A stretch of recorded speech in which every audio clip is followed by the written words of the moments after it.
Hello दोस्तों, welcome to the wisdom tooth. दोस्तों, आज का टॉपिक बहुत ही डिफरेंट एंड बहुत ही ज़्यादा इम्पॉर्टेंट है, जो कि है डिप्रेशन। दोस्तों, 14 जून 2020 को सुशांत सिंह राजपूत ने, जो कि बॉलीवुड एक्टर हैं, आपको पता ही होगा, उन्होंने सुसाइड कर लिया। एंड रीज़न उनके सुसाइड के पीछे कहा जा रहा है कि डिप्रेशन था। तो आज हम डिप्रेशन पे ही बात करेंगे। दोस्तों, ये वीडियो ज़्यादा से ज़्यादा 6 से 7 मिनट का होगा। एंड आप उनसे मैं रिक्वेस्ट करूँगा कि आप इस वीडियो को ज़रूर पूरा देखिए, क्योंकि इस वीडियो को अगर आपने पूरा देखा तो ये मेरा मानना है कि इस वीडियो में कम से कम 10 सेकंड तो ज़रूर ऐसा होगा जो आपको कुछ ना कुछ सोचने पे मजबूर कर देगा अपनी ज़िंदगी को लेके। तो चलिए शुरू करते हैं। वीडियो शुरू करने से पहले मैं एक बहुत ही इम्पोर्टेंट इन्फॉर्मेशन देना चाहता हूँ आपको। दोस्तों, अगर आप में से कोई भी है जो अपनी लाइफ में कोई बहुत ही सीरियस प्रॉब्लम या डिप्रेशन जैसी चीज़ को फेस कर रहा है, और वो उसके लाइफ में इस चीज़ की कमी है कि वो अपनी प्रॉब्लम किसी को कह नहीं पा रहा, शेयर नहीं कर पा रहा, तो हम अपना विजडम टू चैनल का ईमेल आईडी आपके साथ शेयर करने वाले हैं इस वीडियो के ज़रिए। तो आपको अगर कोई भी ऐसी प्रॉब्लम है तो आप हमें हमारे ईमेल आईडी के थ्रू कांटेक्ट कर सकते हैं। हमारी टीम की तरफ से आपको कोई ना कोई अप्रोच ज़रूर करेगा इस प्रॉब्लम के रिगार्ड में। डिप्रेशन एक तरह की मेंटल हेल्थ डिसऑर्डर है, यानी कि आसान शब्दों में दिमाग की बीमारी कह सकते हैं, जिसका रीज़न कुछ भी हो सकता है। पर्सनल भी हो सकता है, प्रोफेशनल भी हो सकता है, सोसाइटल भी एंड इकोनॉमिकल भी। एंड किसी को भी हो सकता है। स्कूल के 10 साल के बच्चे से लेकर एक 90 80 100 साल के बूढ़े इंसान तक को डिप्रेशन हो सकता है। यानी कि एक ऐसा विषय है जो ऑलमोस्ट 100% लोगों के लिए है, सबके लिए है।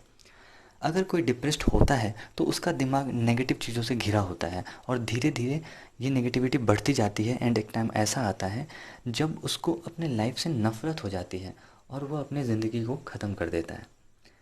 इसमें दो चीज़ें इंपॉर्टेंट है जानना। एक, उसको अपने लाइफ से इतनी नफ़रत क्यों हो जाती है एंड वो इतना ज़्यादा नेगेटिव क्यों हो जाता है।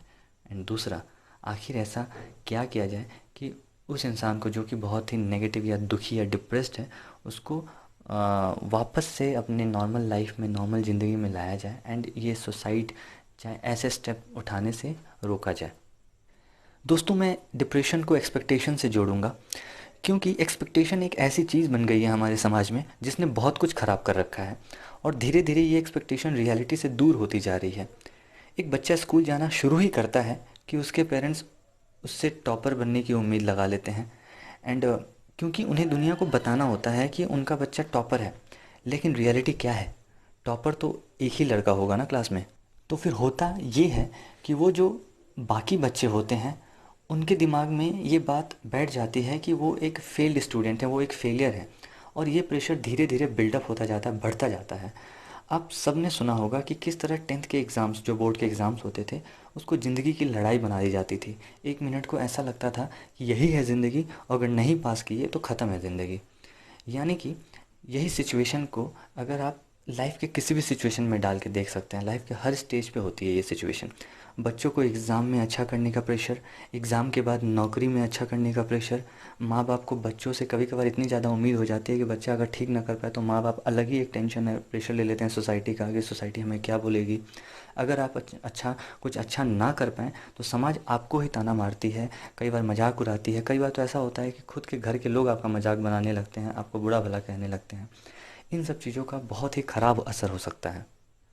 और इन सब से अलग, कई बार तो ऐसा होता है कि एक इंसान सक्सेसफुल होता है दुनिया की नज़र में, बट उसकी ज़िंदगी अंदर से इतनी खोखली होती है, जिसके कई वजह हो सकते हैं। जो ऊपर दिए गए वजह वो भी हो सकते हैं, या फिर हो सकता है कि वो जो जो करना एक्चुअल में चाहता था वो कर ही नहीं पाया। हालांकि उसने सबको खुश करने के लिए बहुत कुछ कर लिया अपनी ज़िंदगी में, लेकिन वो जो खुद के लिए करना चाहता था वो नहीं कर पाया। ऐसे हज़ारों कारण हो सकते हैं। इन सब की वजह से उसकी ज़िंदगी अंदर से खोखली है, दुखी है, वो डिप्रेस्ड है। उसे समझ में नहीं आ रहा है कि वो ज़िंदगी में आगे कैसे बढ़े, क्या करे अपने सपनों को पूरा करने के लिए। ये सारे सिचुएशन आपको डिप्रेशन में ले जा सकते हैं। डिप्रेशन की लड़ाई में सबसे बड़ी प्रॉब्लम ये है कि लोगों को पता ही नहीं चलता कि उसके सामने वाला इंसान डिप्रेशन में है, और वो इंसान जो डिप्रेशन में है खुल के अपनी बात नहीं कह पाता, क्योंकि उसको लगता है कि दुनिया मुझे समझेगी नहीं, लेकिन मेरा मजाक ज़रूर बना देगी।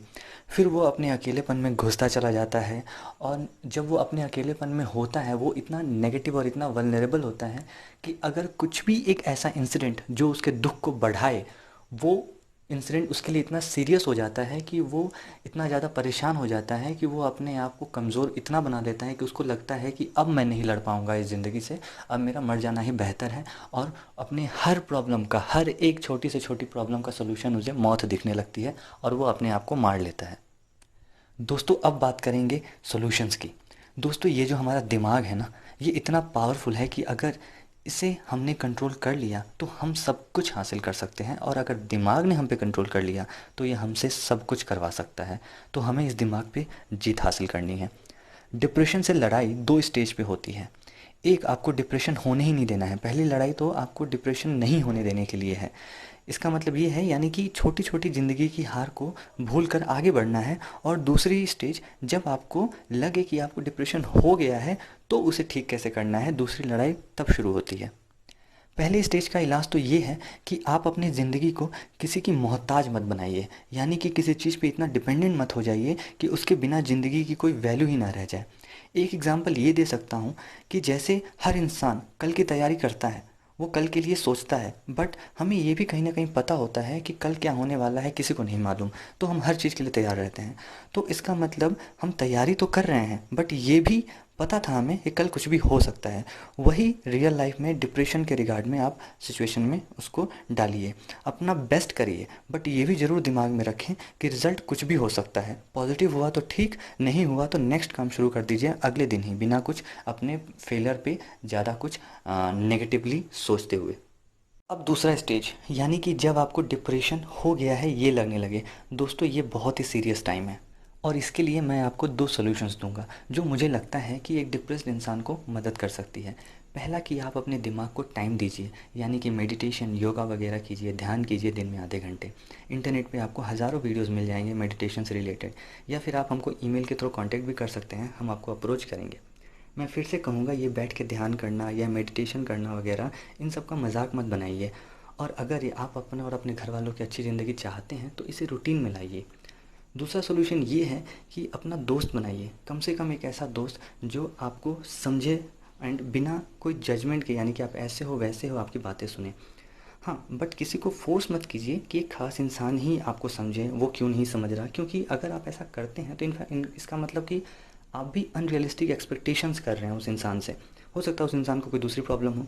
तो दोस्त कोई भी हो सकता है, आपके माँ बाप भी हो सकते हैं, आपका हस्बैंड या आपकी वाइफ हो सकती है, भाई बहन, स्कूल या कॉलेज या ऑफिस का दोस्त भी हो सकता है, कोई भी हो सकता है। और ये दोस्त से अपनी प्रॉब्लम खुल के बताइए, अपने मन के बात को उतार दीजिए, अपने मन को हल्का कर दीजिए, आप बेटर फील करेंगे। लेकिन ये सिर्फ आधा इलाज है, क्योंकि इस समाज से मैं भी हूँ और मुझे पता है कि यहाँ किसी को किसी के प्रॉब्लम की नहीं पड़ी है। यहाँ सब दूसरे का मजाक बनाना पसंद करते हैं। दोस्तों आप तब तक किसी और के प्रॉब्लम को नहीं समझ सकते जब तक आप खुद उस प्रॉब्लम में ना हो। तो इसलिए कहूँगा, मजाक बनाना छोड़िए, और अगली बार कोई आपसे कहे कि वो प्रॉब्लम में है तो कुछ और ना सही तो कम से कम उसकी परेशानी को सुन लीजिए। क्या पता कब किसी को आप मरने से बचा लें, क्योंकि आप अपने आप को माफ़ नहीं कर पाएंगे जब आपको ये पता चलेगा कि जो इंसान शाम को आपसे अपनी परेशानी बताना चाहता था, अपनी परेशानी को शेयर करना चाहता था, जो आपने सुनी नहीं थी, वो अगले सुबह फांसी लगा लेता है, क्योंकि वो उस परेशानी को झेल नहीं पाया, वो मजबूर हो गया उस परेशानी के सामने। तो दोस्तों मैं यही कहूँगा कि डिप्रेशन एक रोग तो है, बट इस सोसाइटी में कई ऐसे रोग हैं जिसे ठीक करना ज़रूरी है, क्योंकि ये रोग ऐसे रोग हैं जो डिप्रेशन जैसे रोग को और ज़्यादा बढ़ा देते हैं, एंड कई लोग अपनी ज़िंदगी को ख़त्म कर लेते हैं ऐसे रोगों की वजह से, जिसको बहुत ही आसानी से अवॉइड किया जा सकता है, चाहे ऐसे लोगों को बचाया जा सकता है। इसी नोट पे मैं इस वीडियो को ख़त्म करूँगा यहाँ पर दोस्तों। एंड आज लाइक और सब्सक्राइब की बात तो नहीं करूँगा, लेकिन हाँ ये ज़रूर कहूँगा कि इस वीडियो को, अगर आपको लगता है कि वीडियो अच्छी है तो आप इसको शेयर ज़रूर करिएगा अपने दोस्तों, चाहे अपने इंपॉर्टेंट वंस के साथ, ताकि वो भी इस वीडियो को देख सकें। एंड अगर आपको लगे कि यह वीडियो काम का है तो ये उनके भी काम आ सके। Thank you very much.